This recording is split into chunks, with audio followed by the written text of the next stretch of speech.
Hi everyone, welcome to career big study circle. RRB group D టార్గెట్గా మనం videos అయితే చేయడం జరుగుతుంది. మనకి ఆర్ఆర్బీ గ్రూప్ డి సాధించాలి అంటే జనరల్ సైన్స్లో చాలా ఎక్కువ వెయిటేజ్ ఉంది. ఫిజిక్స్, కెమిస్ట్రీ, బయాలజీ ఈ మూడింటిని కలిపి జనరల్ సైన్స్ అంటారు. ఈ జనరల్ సైన్స్కి 25 మార్క్స్ అయితే వెయిటేజ్ ఉంది. మనకి గ్రూప్ డి సాధించాలంటే ఖచ్చితంగా సైన్స్ మీద పట్టు సాధించాలి. మనం సైన్స్లో ఫిజిక్స్ కోసం ఇప్పుడు డిస్కస్ చేయడం జరుగుతుంది. ఫిజిక్స్ నుండి 10 క్వశ్చన్స్ రావడం జరుగుతుందని బిఫోర్ వీడియోస్లో చెప్పడం జరిగింది. మనం ఫిజిక్స్లో ఫస్ట్ టాపిక్ అయిన యూనిట్స్ అండ్ మెజర్మెంట్స్ అనేది మనం బిఫోర్ వీడియోలో చెప్పడం జరిగింది.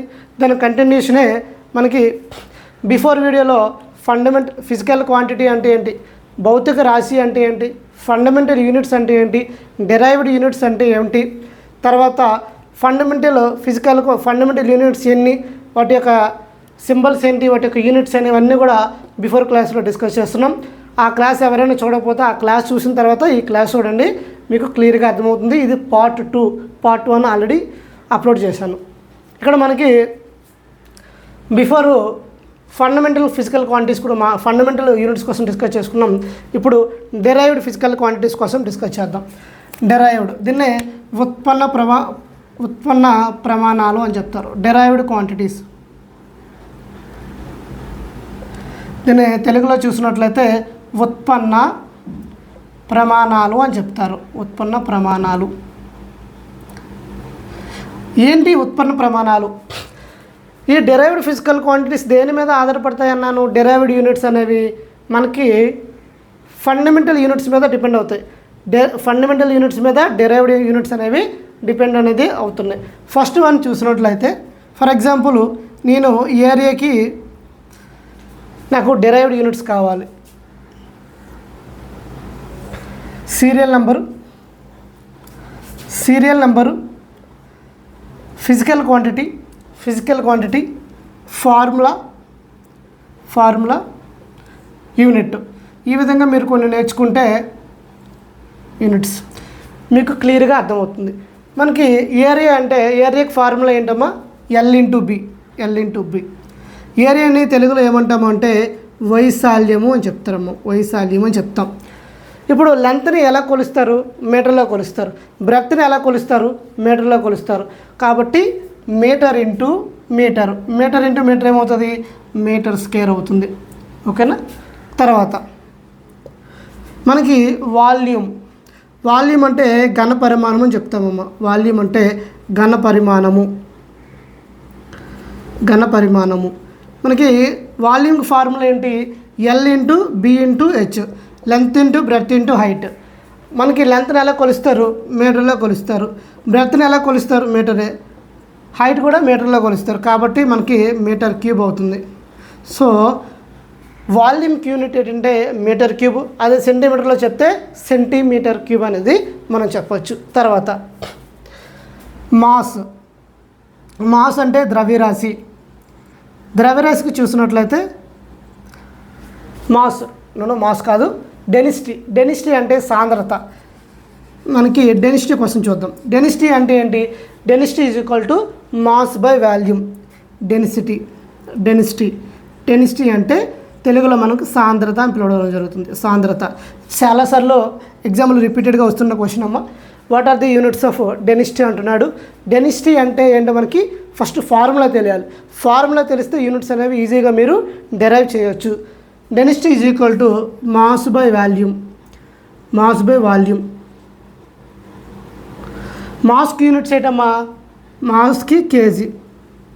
తర్వాత వాల్యూమ్కి యూనిట్స్ ఏంటి? Metre cube. అంటే మనకి ఏమొచ్చింది? డెన్సిటీకి, సాంద్రతకి యూనిట్స్ ఏమొచ్చిందంటే కేజీ మీటర్ క్యూబ్. లేదు అంటే గ్రాముల్లో సీజీఎస్లో చెప్పాలంటే గ్రామ్ బై సెంటీమీటర్ క్యూబ్ అని చెప్తున్నారు. తర్వాత ఫోర్త్ వన్ చూసినట్లయితే మనకి స్పీడ్ని తెలుగులో ఏమంటారంటే వడి అని చెప్తారమ్మ. వడి. మనకి స్పీడు వేగము ఒకటే వెలాసిటీ ఒకటి అనుకుంటారు. స్పీడ్ వెలాసిటీ ఒకటి కాదు. ఫిజిక్స్ టెర్మినాలజీ ప్రకారంగా చూసినట్లయితే డిఫరెన్స్ ఉంది. స్పీడ్ అనేది స్కేలార్ క్వాంటిటీ అమ్మ. దీనికి డైరెక్షన్ ఉండదు. స్పీడ్ ఈజ్ ఈక్వల్ టు ఏంటి? ఫార్ములా మీకు మ్యాథ్స్ చేస్తే distance is equal to time into speed అని వస్తుంది కదా, DTS formula. Distance is equal to time into speed. నాకు ఇక్కడ స్పీడ్ కావాలంటే ఏమవుతుంది, డిస్టెన్స్ బై టైం అవుతుంది. స్పీడ్ ఈజ్ ఈక్వల్ టు ఏమవుతుందమ్మా, డిస్టెన్స్ బై టైం. కాబట్టి ఇక్కడ డిస్టెన్స్ బై టైం రాస్తాను. డిస్టెన్స్ అంటే మనకి డిస్టెన్స్ని ఎలా కొలుస్తారు, మీటర్లో కొలుస్తారు కాబట్టి మీటరు. తర్వాత టైంని ఎలా కొలుస్తారు, సెకండ్స్లో కొలుస్తారు కాబట్టి మీటర్ పర్ సెకండ్. ఇవన్నీ ఎక్కడి నుండి వచ్చాయి, ఫండమెంటల్ యూనిట్స్ నుండే రావడం జరిగింది. కాబట్టి ఇక్కడ మనకి స్పీడ్కి యూనిట్ ఏంటంటే మీటర్ పర్ సెకండ్. అవే వెలాసిటీ కూడా మనకి వెలాసిటీ అంటే డిస్ప్లేస్మెంట్ బై టైము. స్థానభ్రంశము బై కాలాన్ని మనం ఏమంటాము అంటే వేగము అంటాం. దానికి యూనిట్స్ ఏంటంటే సేమ్ మీటర్ పర్ సెకండ్. తర్వాత మనకి యాక్సలరేషన్ అంటే ఎలా వస్తుంది అంటే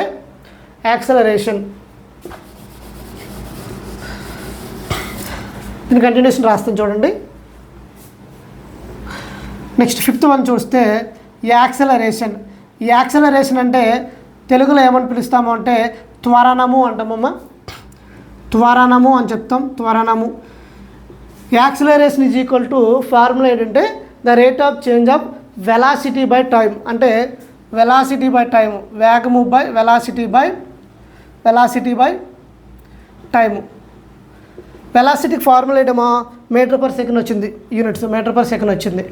తర్వాత టైంకి యూనిట్స్ ఏంటి, సెకండ్. కాబట్టి మనకి మీటర్ పర్ సెకండ్ స్క్వేర్ అనేది దేనికి యూనిట్ అవుతుందంటే యాక్సలరేషన్కి అవుతుంది.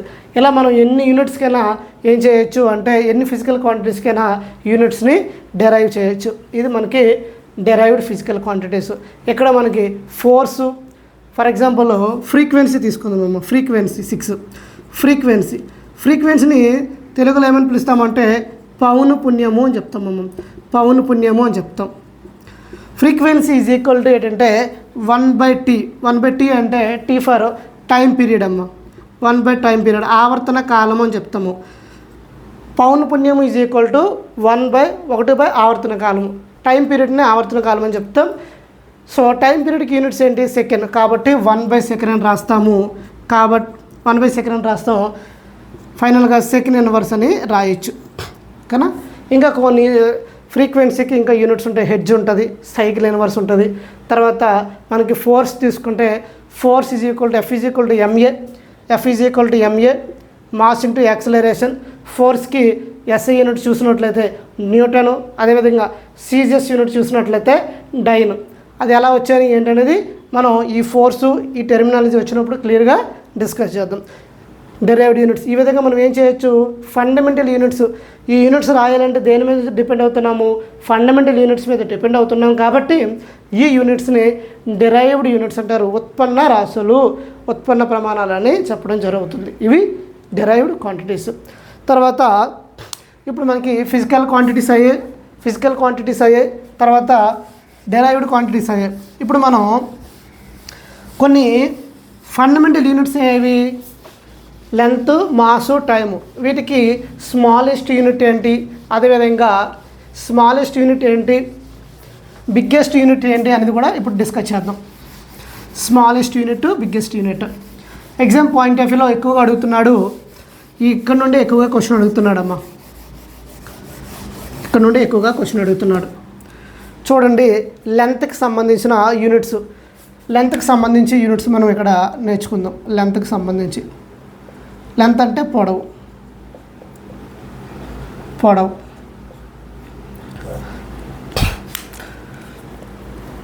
ఫస్ట్ వన్ చూసినట్లయితే స్మాలెస్ట్ యూనిట్. దూరాన్ని కొలవడానికి ఉపయోగించే అతి చిన్న ప్రమాణం ఏది, దూరాన్ని కొలవడానికి ఉపయోగించే అతి చిన్న ప్రమాణం ఏదంటే ఫెర్మి అంటారమ్మా. ఫెర్మి ఇది స్మాలెస్ట్ యూనిట్ అమ్మా. స్మాలెస్ట్ అతి చిన్న ప్రమాణం, స్మాలెస్ట్ యూనిట్. ఓకేనా. 1 fermi is equal to 10 to the power of -15 metres అని గుర్తుపెట్టుకోండి. 1 fermi is equal to 10 to the power of -15 metres. తర్వాత ఇది దూరాన్ని కొలవడానికి ఉపయోగించే అతి చిన్న ప్రమాణం, స్మాలెస్ట్ యూనిట్. దీని మీద చాలా సందర్భంలో ఎగ్జామ్లో క్వశ్చన్ అడిగాడు, ఇది మీరు బాగా గుర్తుపెట్టుకోండి. తర్వాత ఇంకో యూనిట్ ఏంటంటే యాంగ్స్ట్రామ్. ఈ యాంగ్స్ట్రామ్ని దేనికి వాడతారు, ఈ యాంగ్స్ట్రామ్ని ఎక్కడ వాడతారు అంటే పరమాణు వ్యాసార్థాన్ని కనుక్కోవడానికి ఏ యూనిట్ను వాడతారంటే యాంగ్స్ట్రామ్ను వాడతారమ్మా.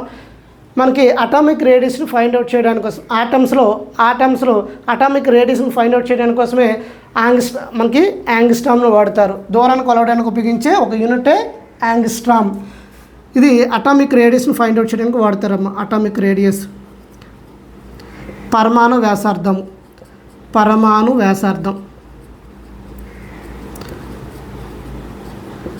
1 యాంగ్స్ట్రామ్ ఈజ్ ఈక్వల్ టు ఎంత అంటే 1 angstrom is equal to 10 to the power of minus 10 meters అమ్మా. 1 angstrom is equal to 10 to the power of minus 10 meters. Next unit light year అమ్మా. లైట్ ఇయర్ అంటే తెలుగులో దాన్ని కాంతి సంవత్సరము అని చెప్తారమ్మా. కాంతి సంవత్సరము. ఈ కాంతి సంవత్సరం అంటే ఏంటి, చాలామంది ఎగ్జామ్లో చాలాసార్లు అడిగాడు. కాంతి సంవత్సరం అంటే ఇయర్, లైట్ ఇయర్ అని ఉంది కదా, ఇయర్ అంటే it is the unit of time అనుకుంటారమ్మా. ఇది కాలానికి సంబంధించిన యూనిట్ కాదు, ఇది కాలం.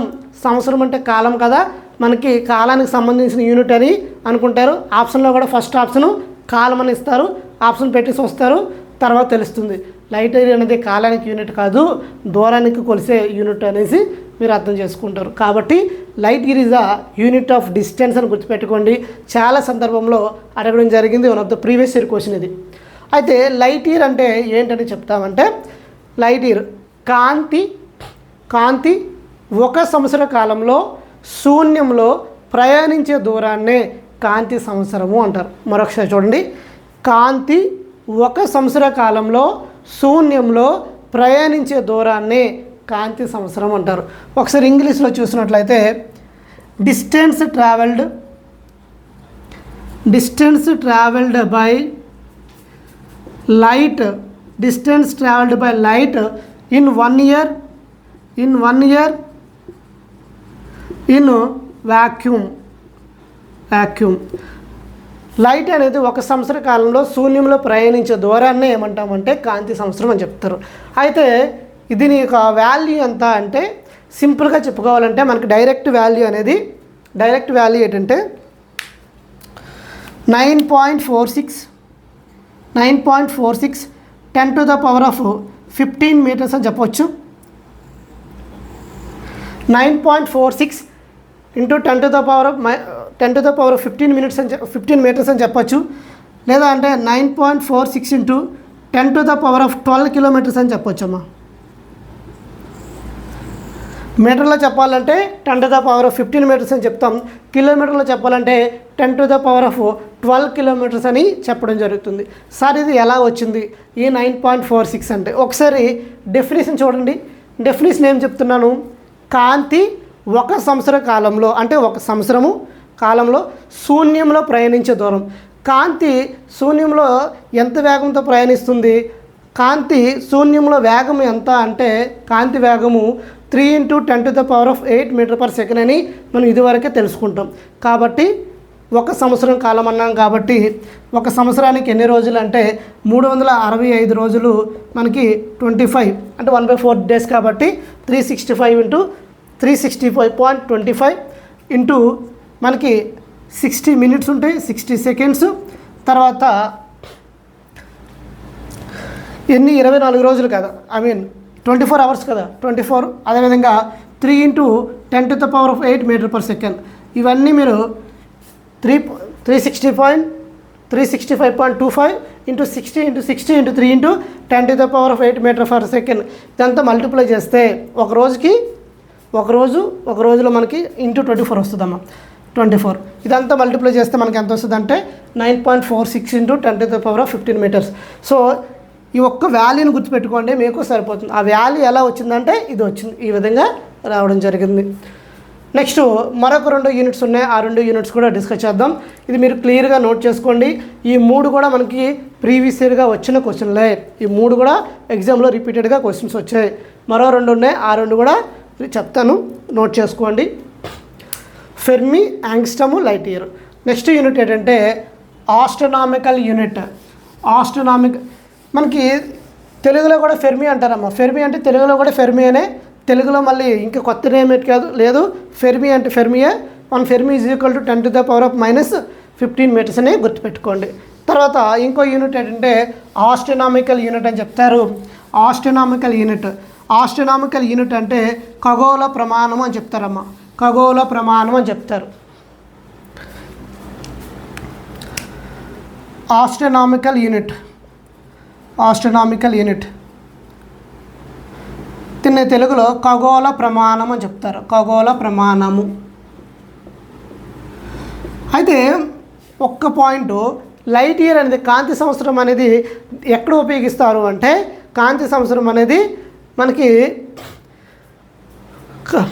కాంతి సంవత్సరం దేనికి ఉపయోగిస్తారంటే ఎర్త్కి స్టార్కి మధ్య దూరాన్ని కనుగొనడానికి, ఎర్త్కి భూమికి మరియు నక్షత్రం మధ్య గల దూరాన్ని కొనుక్కోవడానికే కాంతి సంవత్సరాన్ని వాడతారు. Light year is used for distance. దేనికంటే ఎర్త్కును స్టార్కి కొలవడానికి మధ్యన వాడతారమ్మ. తర్వాత ఆస్ట్రోనామికల్ అండి, దీన్ని ఖగోళ ప్రమాణం అంటారు. ఇది ఖగోళ ప్రమాణం అంటే average distance between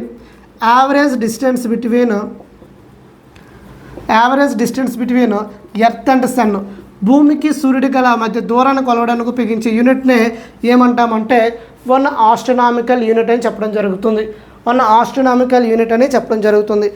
astronomical unit ఖగోళ ప్రమాణం అనేది దేనికి మధ్యన కొలవడానికి ఉపయోగిస్తారు అంటే మనకి ఎర్త్కి సన్కి, సూర్యుడికి మధ్య, భూమికి సూర్యుడి మధ్య గల దూరాన్ని కొలవడానికి ఒక ఖగోళ ప్రమాణాన్ని ఉపయోగిస్తారు. ఆ ఖగోళ ప్రమాణం ఏదంటే మనకి 1.495 మిలియన్ కిలోమీటర్స్ కదా, ఇంటూ 10⁻11 మీటర్స్.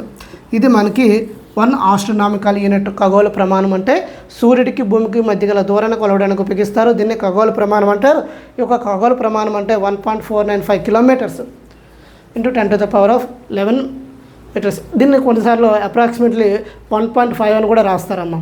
తర్వాత బిగ్గెస్ట్ డిస్టెన్స్ను కొలవడానికి ఉపయోగించే బిగ్గెస్ట్ యూనిట్ ఏంటంటే పారాలాస్టిక్ సెకండ్ అని చెప్తారు. దాన్ని సింపుల్గా పారాసిక్ అని చెప్తారమ్మా. పారాసిక్ వెరీ వెరీ ఇంపార్టెంట్. లైట్ను కొలవడానికి, అదే డిస్టెన్స్ను కొలవడానికి ఉపయోగించే బిగ్గెస్ట్ యూనిట్ ఏదంటే మనకి పారాలాస్టిక్ సెకండ్. దాన్నే పారాసిక్ అని చెప్పడం జరుగుతుంది. ఈ పారాసిక్ని ఎక్కడ వాడతారు అంటే 2 నక్షత్రాల మధ్య గల దూరాన్ని కొలవడానికి ఈ పారాసిక్ని వాడతారమ్మ. 2 నక్షత్రాల మధ్య గల దూరాన్ని కొలవడానికి ఈ పారాసిక్, దీన్ని పారాలాస్టిక్ సెకండ్ అని చెప్తారు. సింపుల్గా గుర్తుపెట్టుకోండి, పారాసిక్ అది దూరాన్ని కొలవడానికి అతిపెద్ద యూనిట్. 1 పారాసిక్ దేనికంటే మధ్యన స్టార్కి 2 నక్షత్రాల మధ్య డిస్టెన్స్ను కొలవడానికి వాడడం జరుగుతుంది. నెక్స్ట్ దీని వాల్యూ ఎంత అంటే 3.26. 1 parsec is equal to 3.26 into light year అని చెప్పొచ్చమ్మా. 1 parsec is equal to 3.26 light years అని చెప్పడం జరగవచ్చు. ఇంకా దాని వాల్యూ చెప్పాలంటే 3 ఇంటూ 0.8 ఇంటూ 10⁻16 మీటర్ అని వాల్యూ చెప్పవచ్చమ్మా. పారాసిక్ అనేది దూరాన్ని కొలవడానికి అతిపెద్ద unit. 1 parsec is equal to 3.26 light years. 1 parsec is equal to 3.26 కాంతి సంవత్సరం. దాని వాల్యూ ఎంతంటే 3.08 ఇంటూ 10⁻16 మీటర్స్. ఈ పారాసిక్ని దేనికి వాడతారంటే 2 నక్షత్రాల మధ్య గల దూరాన్ని కొలవడానికి ఈ పారాసిక్ని వాడడం జరుగుతుంది. సో ఇది మనకి లెంత్ను కొలవడానికి ఉపయోగించే యూనిట్స్ అమ్మ. నెక్స్ట్ బేసిక్ యూనిట్ అయిన మాస్ కోసం డిస్కస్ చేద్దాం. లెంత్కి సంబంధించి ఎన్ని యూనిట్స్ నేర్చుకున్నాం? ఫస్ట్ ఫెర్మి, తర్వాత యాంగ్స్టమ్, తర్వాత లైట్ ఇయర్, తర్వాత ఆస్ట్రోనామికల్ యూనిట్, తర్వాత మనకి పారాసిక్. ఈ 5 యూనిట్స్ అనేవి చాలా రిపీటెడ్గా అడుగుతున్నాడు ఎగ్జామ్లో, గుర్తుపెట్టుకోండి. నెక్స్ట్ మనకి మాస్కు సంబంధించిన యూనిట్ అమ్మ. మాస్కు సంబంధించిన యూనిట్ మాస్కి సంబంధించిన యూనిట్స్ చూసినట్లయితే మనకి మాస్ అంటే ద్రవ్యరాశి కదా, మాస్ ద్రవ్యరాశి. మనకి మాస్ను కొలవడానికి ఉపయోగించే అతి చిన్న యూనిట్, స్మాలెస్ట్ యూనిట్ ఏంటంటే ఏఎంయు అంటారమ్మ. ఏఎంయు ఏఎంయు అంటే యూనిఫైడ్ అటామిక్ మాస్ అని చెప్తారమ్మా. Unified atomic mass. ఇది ఎంతంటే మనకి 1 AMU ఈజ్ ఈక్వల్ టు ఎలా ఉంటుంది అంటే 1/12 of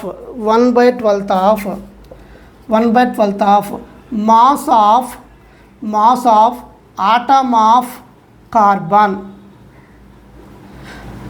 AMU is equal to 1/12 of mass of atom of carbon అమ్మ. కార్బన్ ఐసోటోప్ ఉంటుంది కదమ్మా, 12C6.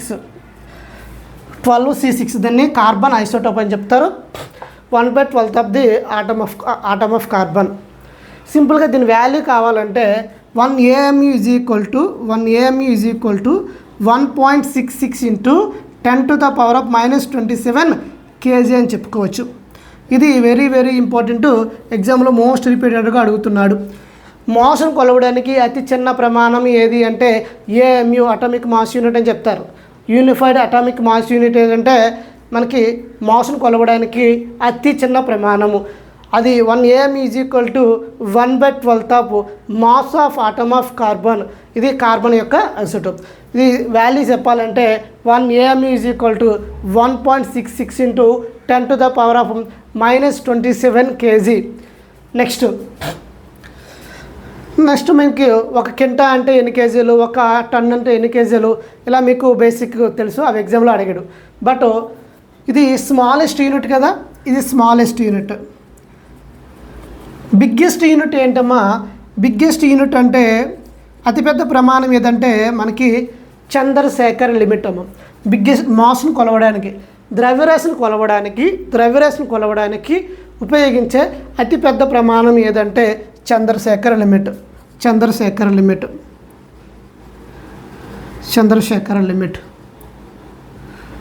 ఒక సైంటిస్ట్ పేరు అమ్మ ఇది, చంద్రశేఖర్ లిమిట్. మనం Chandrasekhar limit is equal to ఎంత అంటే 1.4 into mass of the sun. 1.4 into mass of the sun.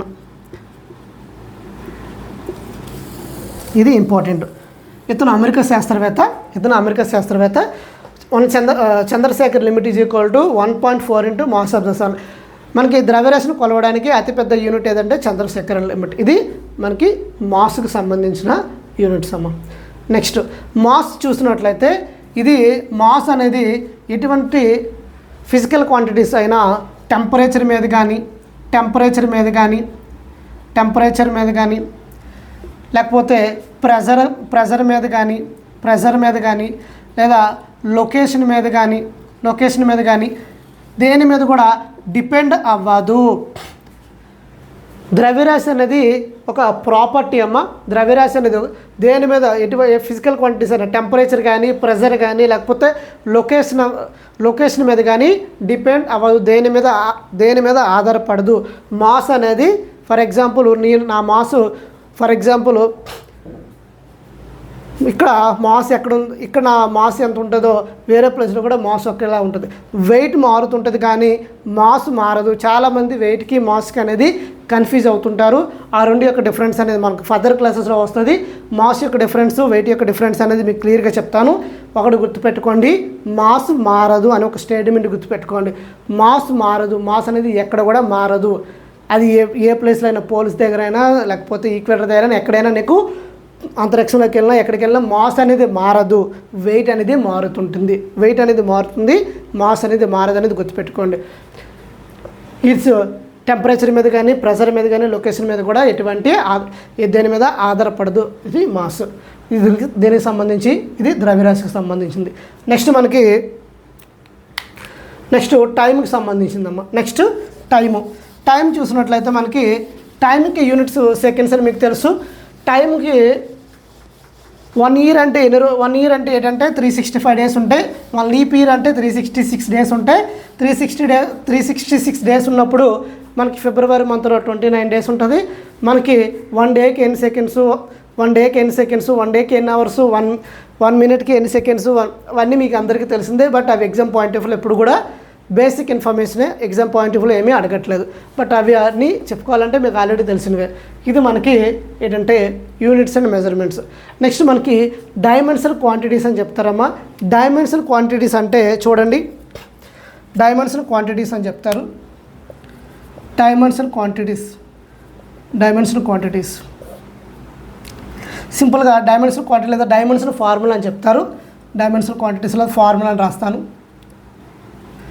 First చూడండి, ఇక్కడ నేను లెంత్ తీసుకున్నాను. లెంత్ ఇక్కడ మనకి ఈ డైమెన్షనల్ ఫార్ములాస్ని ఎలా చెప్తారు అంటే, మనకు బేసిక్ ఫండమెంటల్ యూనిట్స్ ఎన్ని 3 ఉన్నాయని చెప్పాను. అవి ఏంటంటే లెంత్, మాస్, టైము. ఈ మూడింటినే మనం ఈ త్రీ ఫిజికల్ క్వాంటిటీస్ మీద మనం చెప్పాలమ్మా dimensional formula. For example length తీసుకున్నట్లయితే లెంత్కి ఫార్ములా ఏంటమ్మా, లెంత్కి ఫార్ములా ఏరియా. ఫస్ట్ మనం చూసినట్లయితే ఏరియా అంటే ఏంటి, వైశాల్యము. వైశాల్యానికి ఫార్ములా ఏంటి, లెంత్ ఇంటూ బ్రెడ్త్. అంటే ఇప్పుడు బ్రెడ్త్ అన్న లెంత్ అన్న ఒకటే కదా, అంటే రెండు మనకి మీటర్స్లోకి వస్తాయి కాబట్టి ఎల్ స్క్వేర్ అని చెప్పొచ్చు. ఓకేనా, ఎల్. కాబట్టి మనకి యూనిట్ ఎలా చెప్తామంటే దీనికి డైమెన్షన్ ఫార్ములా ఏంటంటే ఇందులో మాస్ ఉందా లేదు, టైం ఉందా లేదు, దేనికి సంబంధించి యూనిట్స్ ఉన్నాయి, ఓన్లీ లెంత్కి సంబంధించి యూనిట్స్ ఉన్నాయి. కాబట్టి నేను ఎలా రాస్తానంటే ఎం లేదు కాబట్టి M0 రాస్తాను. మనకి ఎల్ ఇక్కడ ఎన్ని ఉన్నాయంటే 2 ఉన్నాయి కాబట్టి L/2 రాస్తాను. టీకి సంబంధం లేదు కాబట్టి T/0 రాస్తాను. ఇది మనకి వైశాల్యానికి అదే ఏరియాకి డైమెన్షన్ ఫార్ములా. నెక్స్ట్ వాల్యూమ్ చూసుకుందామన్న. వాల్యూమ్ చూసినట్లయితే ఫార్ములా ఏంటమ్మా, length into breadth into height. అంటే ఇప్పుడు లెంత్ ఎన్నిసార్లు చేయాలి, 3 సార్లు మల్టిపుల్ చేయాలి కాబట్టి L3. అంటే డైమెన్షన్ ఫార్ములా ఎలా రాస్తాను, ఎంలో ఇక్కడ మాస్ లేదు కాబట్టి M/0 పెట్టుకున్నాను, లెంత్ ఉంది కాబట్టి L3 అని రాసుకున్నాను, టీకి సంబంధించిన లేదు కాబట్టి T/0 అని రాసుకున్నాను. క్లియరా. నెక్స్ట్ ఇప్పుడు నేను డెన్సిటీ రాశానమ్మా. డెన్సిటీ అంటే ఏంటి, మాస్ బై వాల్యూమ్. డెన్సిటీ అంటే మాస్ బై వాల్యూమ్. సాంద్రత = ద్రవ్యరాశి బై ఘనపరిమాణం. మాస్ ఉంది కాబట్టి M రాశాను. తర్వాత వాల్యూమ్ అంటే ఏంటి, L³ కదా, బై L³ అని రాశాను. సో ఇక్కడ నేను డైమెన్షనల్ ఫార్ములా ఎలా రాస్తాను అంటే, ఈ L³ అనేది పైకి వస్తే ఏమవుతుందంటే మైనస్ అవుతుంది కాబట్టి ఇక్కడ ఆల్రెడీ ఒక M ఉంది కాబట్టి M⁻1 రాస్తాను.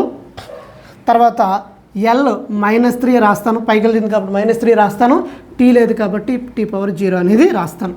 క్లియరా. నెక్స్ట్ ఫ్రీక్వెన్సీ అమ్మ. ఫ్రీక్వెన్సీ అంటే పౌనఃపున్యం అంటే ఏంటి, 1/టైం పీరియడ్. 1/టైం పీరియడ్ అంటే మనకి ఇక్కడ మనకి టైం ఉంది కాబట్టి 1/సెకండ్ అని రాయొచ్చు. పైకి T 1/T కదా, ఎలా రాయొచ్చు, మాస్ లేదు కాబట్టి M/0 రాశాను. తర్వాత L లేదు కాబట్టి L/0 రాశాను. టీ ఉంది కాబట్టి పైకి వెళ్తే T⁻−1 వస్తుంది కాబట్టి T⁻−1. ఈ విధంగా మనకి ఎన్ని క్వాంటిటీస్కైనా డైమెన్షనల్ ఫార్ములాస్ అనేది రాయొచ్చు. మనకి ఇక్కడ డైమెన్షనల్ ఫార్ములా రాయాలి అంటే మీకు ఏం కావాలి, వాటి యొక్క ఫార్ములా తెలియాలి. వాటి యొక్క ఫార్ములా తెలిస్తే మనకి బేసిక్ లెంత్, మాస్, ఇవే దీన్ని ఏమంటాము, బేసిక్ ఫిజికల్ క్వాంటిటీస్ అని చెప్తాం. ఇవి ఫండమెంటల్ యూనిట్స్ అన్నా బేసిక్ యూనిట్స్ అన్నా ఒకటే. సో ఈ యూనిట్స్ బేస్ చేసుకుని ఇలా ఎన్నైనా రాయొచ్చు. సో ఇది మనకి డైమెన్షనల్ ఫార్ములా. ఇక్కడితో మనకి ఏమైంది అంటే, ఇక్కడితో మనకి యూనిట్స్ అండ్ మెజర్మెంట్స్ అనే టాపిక్ అనేది కంప్లీట్ అవ్వడం జరిగింది. ఇంకేమైనా డౌట్స్ ఉంటే అడగండి, కామెంట్ సెక్షన్లో తెలియజేస్తాను. సో ప్రతిరోజు నోట్స్ రాసుకోండి, ప్రతిరోజు మన ఛానల్ని ఫాలో అవ్వండి. Thank you all. జై హింద్.